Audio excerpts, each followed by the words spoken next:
السلام الله عليكم ورحمة الله وبركاته. كسو دوادا channelka GARAADSHE muuqaalkeenan waxa noqon doona 5 dila waan ku soo qaadan doona qaybo kala duwan. Fadlan haddii aad xiisaysid muuqaaladan like saar haddana nagu soo biirin oo aad calaamada subscribe taaban fadlan hadda taabo si aad ula socotid muuqaal kasta oo aan soo dhignana kan balaalka furo. Mahadsanid.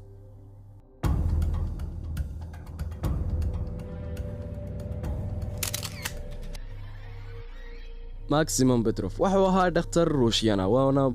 dilaaga ugu horeeyay ku soo qaadan doono qaybteena. Waxa uu ahaa mid ku booqan jiray bukaanka guriga rooti kaasi oo siin jiray irbad aanu xog badan ka hayn bukaanku taasi oo bukaanka ka dhigaysa mid miyir beelay.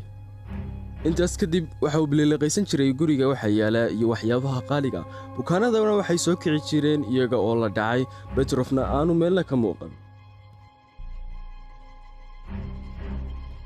isagoo ku kacaya 30 dhac sidan ugu dhaqsaha badan wuxuu bedelay tabtiisii hore maxaa yeelay 1999 isagoo ku kacaya ama faraha kula jira falkiisii xatooyada ayaa si lama filaan ah waxa guriga u soo galay gabadhii guriga lahayd waxa uu ku dhuftay mindi gabadhiina way geeriyootay dhacdadan kadib Petrov waxa uu go'aansaday inuu bukaanka dilo si loo daboolo tiisa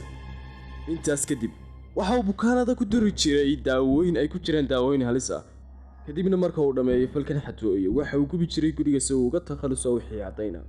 boolisku waxa ay dabagal ku sameeyeen liiska uu dadku ku xushanin kari oo ay xataa ku jiraan sarkaalo baaritaan kadib gurigiisa waxa laga helay alaabo laga xaday bukaanadii dhintay ugu dambeynna Petrov waxa uu qirtay dambiyadiisii markii la qabtay haddana arintan dib ay ugu laabtay isagoo ugu dambeyn lagu xukumay xabsi daa'im